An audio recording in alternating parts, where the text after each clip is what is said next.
Srimati Bhakti Vikasha Swami Iti Namine. Namo Om Vishnu Padaya Krishna Prasad Bhutale Srimati Bhakti Vedanta Swami Iti Namaste. Namaste Saraswati Devi Gauravani Prachaline Nirvishesha Shunyavadi Paschatya Desha Tadine. Okay.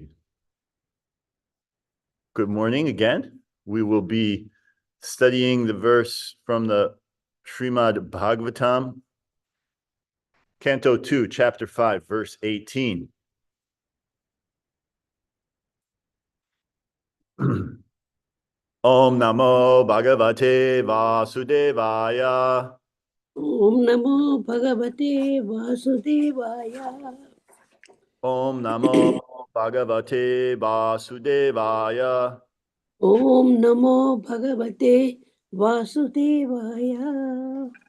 Om Namo Bhagavate Vasudevaya. Om Namo Bhagavate Vasudevaya.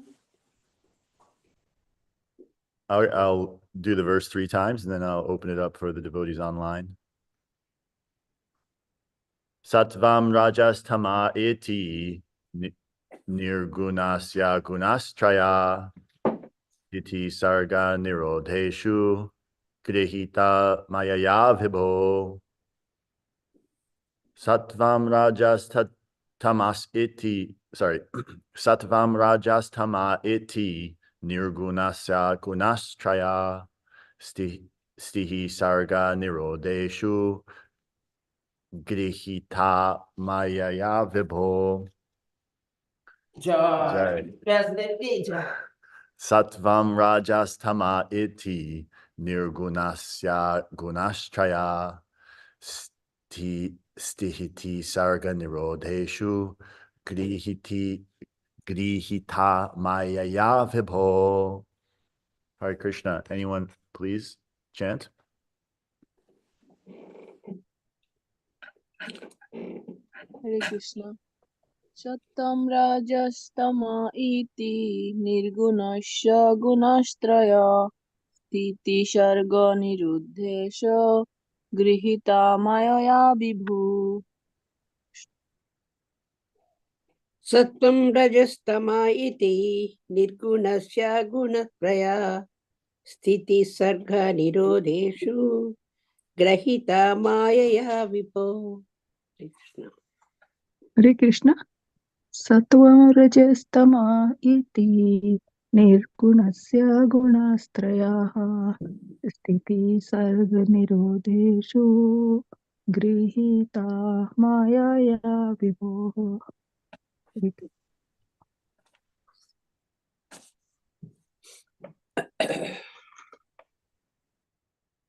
Anyone else? Okay. Synonyms. Sattvam, the mode of goodness. Raja, the mode of passion.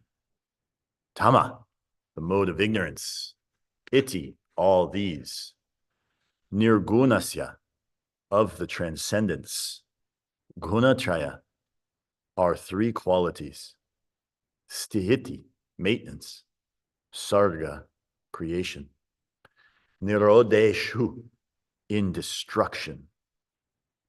Grihita, accepted. Mayaya, by the external energy. Vibho, of the Supreme. Translation and purport by His Divine Grace, Srila A.C. Bhaktivedanta Swami Prabhupada. The Supreme Lord is pure, spiritual form, transcendental to all material qualities. Yet for the sake of the creation of the material world and its maintenance and annihilation, He accepts through His external energy the material modes of nature called goodness, passion, and ignorance. The Supreme Lord is the master of the external energy manifested by the 3 material modes, namely goodness, passion, and ignorance. And as master of this energy, he is ever unaffected by the influence of such bewildering energy. The living entities, the jivas, however, are affected by or susceptible to being influenced by the modes of material nature. That is the difference between the Lord and the living entities. The living entities are subjected by those qualities, although originally the living entities are qualitatively one with the Lord. In other words, the material modes of nature, being products of the energy of the Lord, are certainly connected with the Lord, but the connection is just like that between the master and the servants. The Supreme Lord is the controller of the material energy, whereas the living entities who are entangled in the material world are neither masters nor controllers. Rather, they become subordinate to or controlled by such energy. Factually, the Lord is eternally manifested by his internal potency or spiritual energy, just like the sun and its rays in the clear sky. But at times, he creates the material energy as the sun creates a cloud in the clear sky. As the sun is ever increasingly unaffected by a spot of cloud, so also the unlimited Lord is unaffected by the spot of material energy manifested at times in the unlimited span of the Lord's rays of Ramajoti.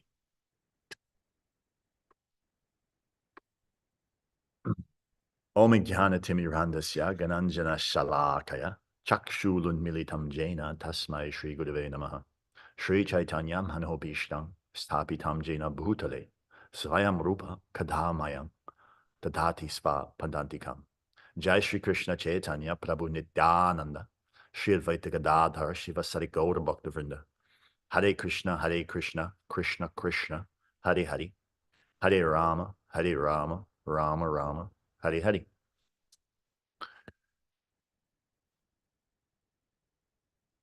Very instructive verse, as usual. The Supreme Lord is pure, spiritual form, transcendental to all material qualities. Yet for the sake of the creation of the material world and its maintenance and annihilation, he accepts through his external energy the material modes of nature called goodness, passion, and ignorance.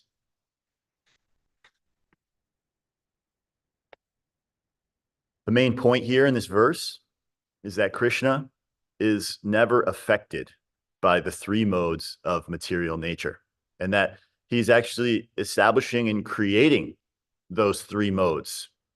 Although in his creation of those modes, namely goodness, passion, and ignorance, he is not affected by them or contaminated by them. Here we see Lord Brahma is continuing to establish that Lord Krishna is the cause of all causes and the supremely pure Padma Ishvara, the supreme living entity. Now, we may question or we may wonder why is it that we have to, I mean, we've already established, Brahma has already established that Lord Krishna is the supreme, and he's giving many different points and many different reasons as to why this is. Now, specifically, it is stated in many places that Lord Krishna is the supreme pure, and that he is also completely transcendental to all material contamination. Now, this is important to understand specifically from the perspective of being confused or deluded by some other type of philosophy, namely some type of Mayavadi philosophy, or the idea that that the Lord can be materially contaminated in some way. So I'm not an expert in relation to Mayavadi philosophy. I only really understand it from the rebuttals that Srila Prabhupada gives in so many different purports throughout his books and lectures. in relation to it. But from what I can understand, it appears to be that the understanding from the Mayavadi perspective is that when Krishna comes to this material world, that actually in some way he's also contaminated by this material energy, and that everything is Maya. Everything in this material energy is Maya, including the material form of Krishna. And that the ultimate goal is to merge back into the Brahma Jyoti to become ultimately one with the Supreme. And here we can see actually that Krishna is never contaminated by the material energy. And although he is creating it, it is similar to the philosophy that Chaitanya Mahaprabhu is essentially known for, or I mean, Chaitanya Mahaprabhu was known for so many things, he's Lord Krishna, but the Achincha Bheda Bheda Tattva, simultaneously one and different, which is a perplexing kind of thing to consider, a paradox of sorts that comes along with spiritual life, where two contradictory points are seemingly, being held up at the same time. How can one be one and different than something? That is a philosophical understanding that can't really be worked out through the logical mind, nor can we really work it out through the logical mind, but through spiritual realization and purification, we can come to the understanding that this is a factor of who we are and a main factor of reality, that Krishna can simultaneously be something and not something at the same time. And so the Mayavadis are making this point somehow or another that Krishna is materially contaminated in some way. And I may be getting that somewhat wrong, but ultimately the point here is that it is important for us to realize and maintain the understanding that Krishna is supremely pure, transcendental to the three modes of material nature, and that we, as the living entity, as the Tatashta Shakti of Krishna, the three different, the three different energies, the marginal energy, which is the Tatashta Shakti, the Jiva, the internal potency, and the external potency. The external potency and the material modes are all created out of Krishna's energy in the internal potency. But the internal potency of Krishna, his spiritual energy, is the superior energy. It's the higher energy. The Jiva can go either way. We are continually discussing this point, and it is important for us to maintain some meditation on the point that the Jiva is the Tatashta Shakti. And so what is happening is the Jiva is making its way into this material world. We are becoming contaminated by the energy, the three modes of material nature. It is like the water coming down from the clouds is nice and clear, and it's pure water. And when it hits the muddy ground, it becomes contaminated and tinged with so many different muddy qualities. And just like that, the Jiva, as it is coming from the spiritual world, is entering into the material atmosphere and getting contaminated by the mud of this material energy. And as this takes place, we are experiencing so many different types of suffering and misery. And sometimes we're up and sometimes we're down in relation to where we're fitting into the modes at the current situation we're at based on our karma in this material atmosphere. Now, as we understand, this material atmosphere is, as it's put in this verse here, we are coming, well, it's not put in the purport, but it is understood that we are coming to this material energy because we are rebelling against our relationship with God, and the whole material energy is being created not for Krishna's pleasure ultimately, but Krishna does not need to create the material energy for him to have happiness or to have pleasure. He's creating the material energy for us, the jivas, to rebel against and try to enjoy in this material energy. It's described to be it is described to be like a child who wants to grab the moon, and the mother is saying, okay, would you like to grab the moon? Knowing that this child cannot actually hold onto the moon, but wants to be kind to the child, taking the reflection of the moon in some kind of water and saying, here, grab the moon in this water. Here it is for you. So the child is grabbing it. So this material energy is like some kind of reflection of the spiritual world that Krishna is giving for us to attempt to enjoy what we perceive as our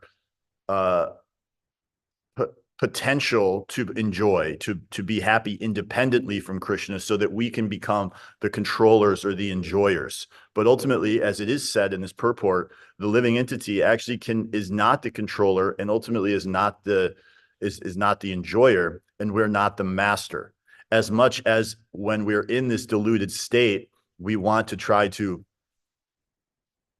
pretend like, or really believe, that we are the controller, that we are the master of this material energy. And until we come in touch with spiritual knowledge, then we are completely 100% at the mercy of the material modes of nature. Jai Shri Shri Radha Shard Bihari Ki Jai. That we are completely under control of the material nature. And as being completely under the control of the material nature without any access to spiritual knowledge, we are thinking that we are the controller, we are thinking that we are the master, and we are completely controlled by the modes of material nature, the gunas, or the ropes. There's such a wonderful picture that is been painted by the disciples of Srila Prabhupada, that is in the Bhagavad Gita, of the puppet master. Those modes of nature with the puppets, and the person being controlled by the strings of the puppet. And that's those ropes, the gunas, is the same thing as ropes. So we're controlled. We're thinking that we're independent. We're thinking that we're free, but ultimately it is all just it's an illusion that we can consider that we have some freedom to enjoy in this material world. But the factual basis, and we can see, especially once we have some spiritual knowledge, but also we can see when we don't have spiritual knowledge, we just don't know what to do about it. So we try so many things. We can see that actually we are suffering. And every attempt that we make to find happiness in this material world is always frustrated. And without the knowledge of at least the basic understandings of the functioning of this material energy, and in terms of there's a mode of passion, there's a mode of ignorance, and there's a mode of goodness. And there's different, and moving ourselves from ignorance to passion into goodness can at least establish our ability to move beyond the material modes, because ultimately there is a progression that we are trying to get to, which is coming out of ignorance, coming through ignorance and passion into the mode of goodness, so that we can stabilize our intelligence, stabilize our ability to perceive reality, and accept spiritual knowledge, and come out of the madness and illusion that is the material modes of passion and ignorance, and come to somewhat of a human platform of life, which is regulation, submission, consistency, so many things as described in the Bhagavad Gita as the mode of goodness, that then from there we can establish a platform, getting to neutral, so to speak, so that then we can move beyond this material energy and ultimately moving towards the Suddha Sattva, which is the supreme mode, which is the spiritual energy. But we have no hopes of getting there without moving through the mode of passion and ignorance into the mode of goodness. Because when we're in the modes of passion and ignorance, we're controlled by the six enemies. Well, so, ultimately the so many enemies we have in this of spiritual life, but we are controlled by the lust, anger, greed, envy, hatred that we experience in this material world. And those are all functions of the mode of passion and ignorance. And they are enemies to our spiritual life. Pride is also, we could add pride to that. And pride is really one of the, pride come before the fall, right? Pride is one of the, I think they also call it in Christianity, something like the 7 deadly sins. Maybe these are the same. I don't know exactly what those are, but something like that. Our our goal in spirituality is to overcome these enemies of spiritual life. But of course, without spiritual knowledge, we have no hope in overcoming them. So many personality development courses, so many ideas of what we should do to overcome overcome the difficulties of our mind, body, and how to speculations about what we can do to become happy in this material world. But again, they do not give us any real satisfaction. So spirituality and coming in touch with a spiritually advanced Vaishnav or some kind of guru that can guide us towards real spiritual knowledge is required for us to get the mercy so that we can actually attain the determination that it takes to gain progress in spiritual life, especially for those of us who are growing up in the Western countries. Also, I mean, Western countries at this point basically means all countries, because the poison of materialism and consumerism and is essentially completely overcome this entire planet. And there are little pieces of traditional culture in relation to how human life should actually occur and take place. But for the most part, those of us who are growing up in these modern times are being so much overrun by the materialism and the illusion of the material energy that we have no direction, and we've been misguided and misdirected by the leaders of these societies to believe that we will find happiness in this material energy. So we keep trying and we keep trying and we keep running into so much trouble. And although we get so much great direction and guidance from books like the Srimad Bhagavatam and the Bhagavad Gita, and they give us many different stories and many pastimes of the Lord and his devotees that will give us direction and guidance to overcome these three modes of material nature and overcome the illusion that is containing and controlling our every move and every step, so that we can actually find real happiness and peace. Because ultimately, that is what we are seeking after, and that is what we want, which is real happiness and real peace. That is the only reason anyone really does anything, is that so that they can find happiness and peace in their life. Even if it's difficult, we recognize that we have to do something to try to find happiness. In this regard, there's a wonderful story in the Srimad Bhagavatam of Chitraketu, who was a very powerful king. And this powerful king had thousands of wives, and as he had thousands of wives and unlimitedly wealthy, but he was lamenting. And as he was lamenting, because although he had thousands of wives and so much wealth, he did not have a child, and he was not able to produce a child. And in this regard, he was asking for something from somewhere. Please, he was so lamenting. And a great sage came to him and said, I will give you a boon, and I will give you the boon that to have a child, but that boon will come with great happiness, but it will also come with great distress. So he said, he didn't even think about the distress part. He said, yes, give it to me. Give me the great happiness, because this is what I really want. I want to find happiness in this world. And so then from there, the child is born with one wife. He has the child, he has the son.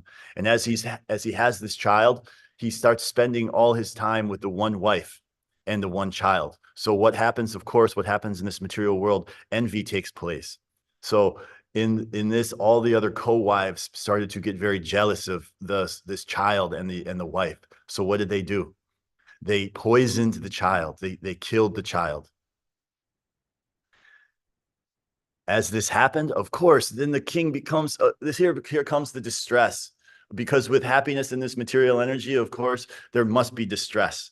And so as he becomes so distressed, and he thinks, oh, how can I live? I cannot live any longer. This is such a horrible thing. I love this child. It was my child. I loved him so much. Oh, so then what happens?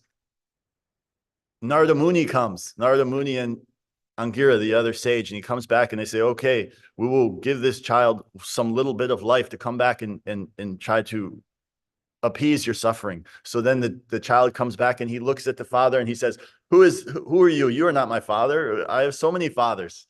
I have one father in this life. You are my father in this life. Last life, you were my enemy. And today you're in my association and in the mode of goodness. And then tomorrow in my association of the mode of passion and ignorance, we are enemies. And so this is how the material energy works. So we are so much in lamentation, thinking that, oh, so many things we have in this material world. I had them at one point and I want to get them again. And I have this relationship with this person and it is so good. And I need to have this relationship with that person. And from here, I will find happiness. And from there, I will find some other kind of happiness. But what the Srimad Bhagavatam is giving us in these types of stories is, and not really stories, but true pastimes of the devotees of the Lord, is that actually we are thinking in illusion in relation to this material world under the influence of the modes of material nature. Being under the influence of passion and ignorance, we are considering that we are going to find happiness where happiness does not exist. We are seeking after happiness in the temporary, fallible soldiers of wealth, family, property. Anything that is born of this material world, that is in the temporary, coming from the temporary energy, is ultimately going to be a source of our dissatisfaction, even if at some point it is a source of our happiness. So the objection here could be certainly, hey, well, how can I live like this? That's not right. I'm going to live in a way that everything in this material world, I'm just, I have no relationship with it, so I can't have any happiness with it, or have any connection to it. Well, the reality of the situation is this. Even if we look at it even if we don't have the faith to say that, okay, there is an eternal soul, practically we can see that if we find our happiness and if we are attached to temporary objects in this material world, we are eventually going to have to suffer in relation to the loss of those material objects. And we can see clearly with our own eyes that everything in this material world through the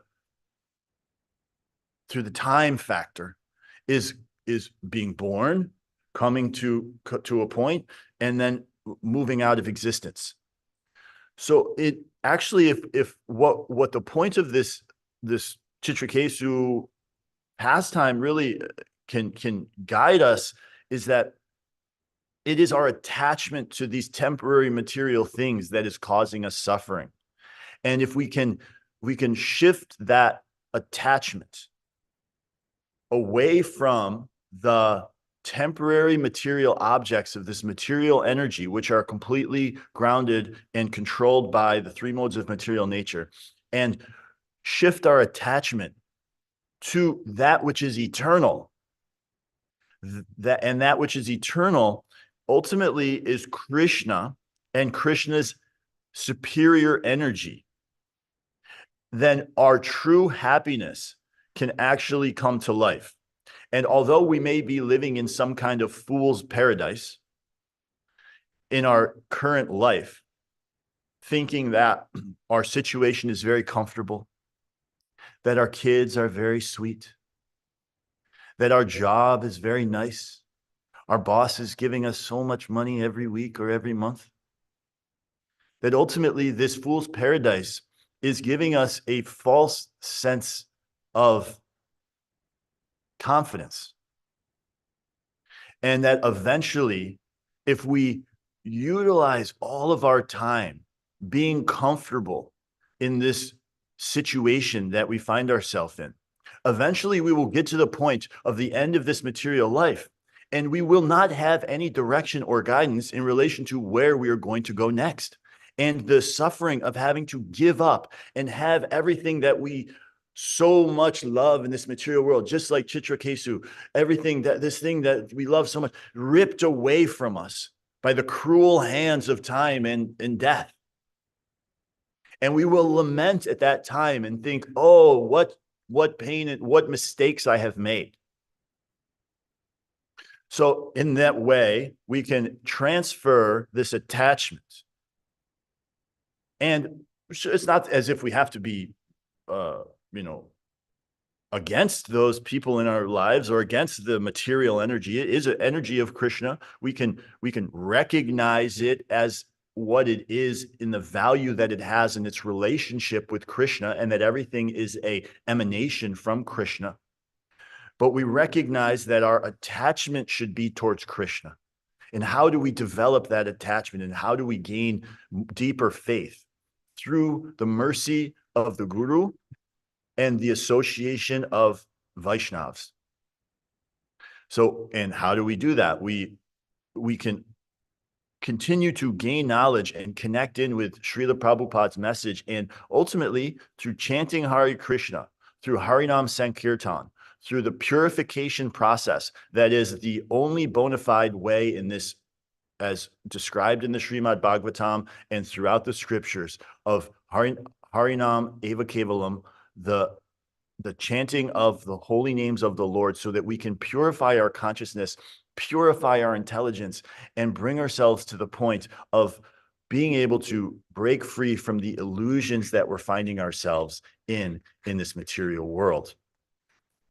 And so by the power of this spiritual understanding, we can actually, we can break free from this lamentation and the illusion that we're experiencing. And we can, come out of the tossing waves of the material energy. It's described that, you know, this material energy is like, you know, we're in the ocean, and if you're in the ocean, imagine just being in the ocean without a ship. The waves are tossing this way and that way. You're getting dunked underneath. Sometimes you're coming up, sometimes you're going down. You have no control over what's actually happening. But we're so in illusion that we think that we're somehow controlling. We have this little, you know, piece of cardboard in the ocean, and we're, you know, we think, oh, the wave's going this way, I made it go this way. Oh, you know, I'm dunking down, I decided to go down. No, that's not what's happening. Actually, we're being totally controlled and driven.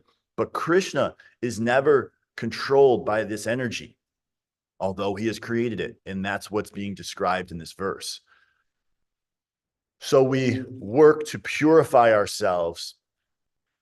We work by chanting, by doing this japa, by coming to the Srimad Bhagavatam class, by hearing the Srimad Bhagavatam as given to us by His Divine Grace, Srila A.C. Bhaktivedanta Swami Prabhupada, who had this transcendental vision to bring this spiritual knowledge to the West, to spread it and fulfill the prophecy of Chaitanya Mahaprabhu and Bhaktivinoda Thakur and his guru Bhaktisiddhanta, you know, Srila Prabhupada's guru Bhaktisiddhanta Saraswati Thakur and his father Bhaktivinoda Thakur, the desire that they had to spread this movement throughout the world so that we could bring knowledge and light, not we, but so that knowledge and light can be brought to the world through the torchlight of the Vedic knowledge, the Vedanta, the end of knowledge, the highest truth. Because it's just, I can say this, going out on book distribution, which I've had the great fortune through the mercy of the devotees who are putting in so much effort every day to drive down into City Hall in Center City, Philadelphia, with all of the gear and the mats and the drums and the books and the tables and everything. The compassionate devotees who are going out. I have the good fortune of being able to go for a few hours each day and do book distribution for Srila Prabhupada. And when I'm out there, you see every different type of walk of life, from the highest to the lowest. But certainly we can see in their faces that there is no happiness, there is no satisfaction, and they have no direction, and they have no guidance.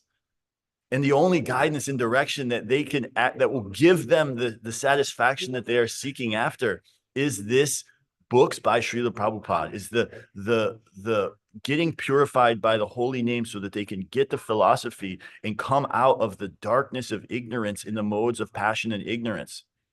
because without that, they're just, their faces, you can see it. Even the highly, the puffed up, not everyone in a suit is puffed up, but the puffed up men with the nice haircuts and the briefcases and walking very fast, you can see their face. They're just, there's no happiness. There's no, and even, the women who are coming through very, very professional, like still they're just, there's no life.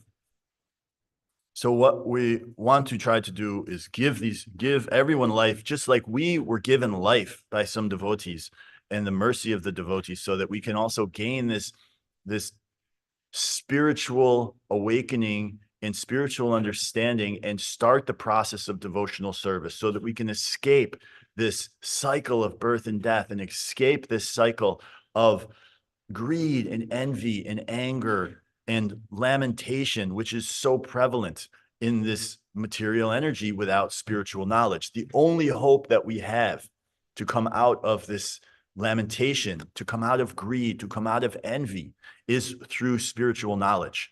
There has been no progress in the battle against greed, anger, envy, lamentation without spiritual knowledge in the material energy. And we can see that very plainly through the world. Nothing has changed.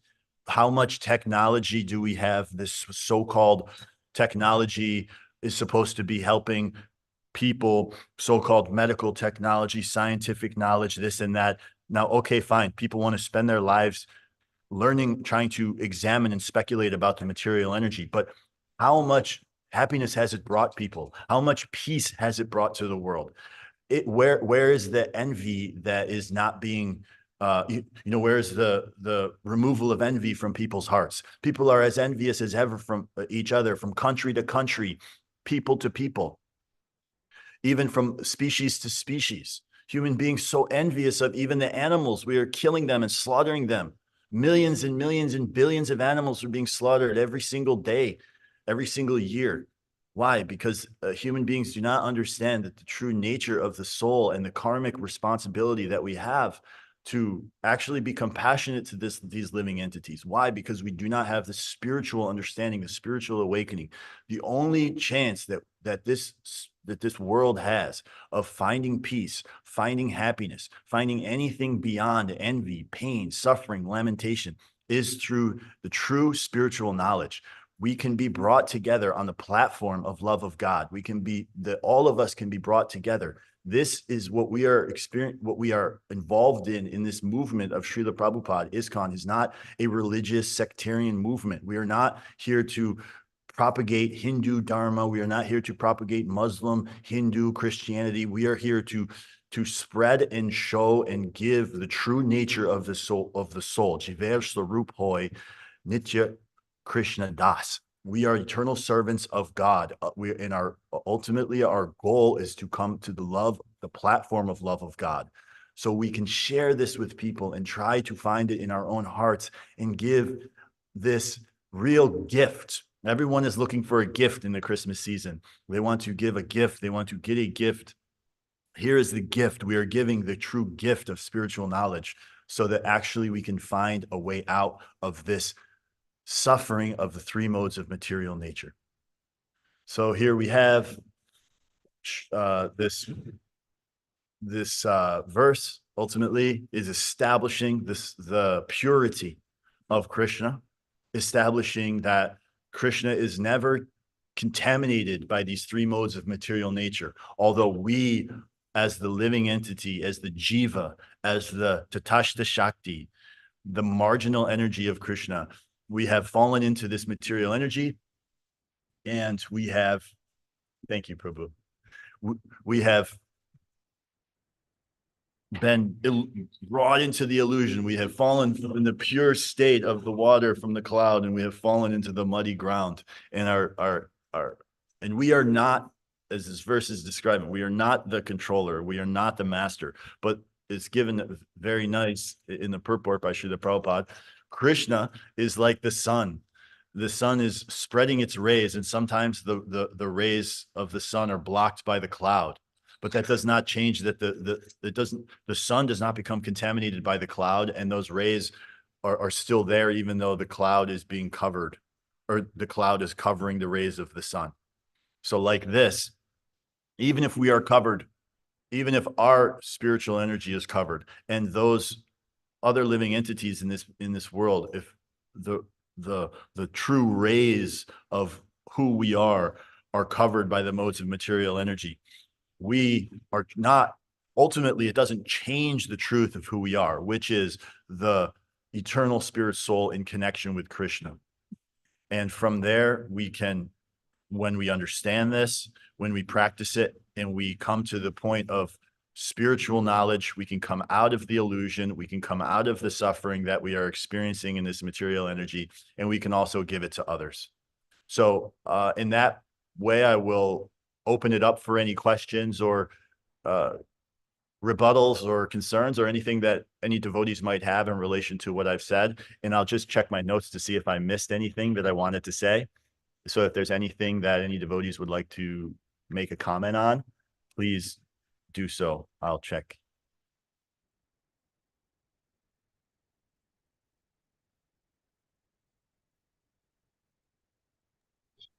Hare Krishna, Prabhu. Hare Krishna. It was a very nice class. You give the example of the king. Yes. He was like not happy. That was really nice. And I just wanted to ask, like, the Brahman effulgence and the impersonal Brahman is the same thing. The Brahman effulgence and the impersonal Brahman, from my understanding, yes. But I will say that I am not an expert in that regard. But from my understanding, it is, yes, the same thing. Okay.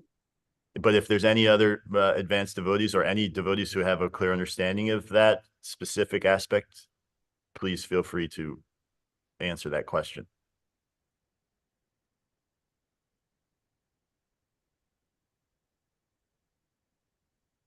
The Brahman effulgence is the effulgence of Krishna's personal body, but the Mayavadis, they recognize that as that's the ultimate goal. That's the highest thing. But actually, in actuality, we recognize that Krishna that's coming as an emanation from Krishna.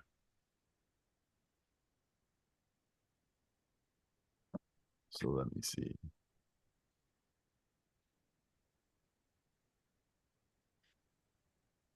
Yeah, so I think that's everything that I wanted to say and more.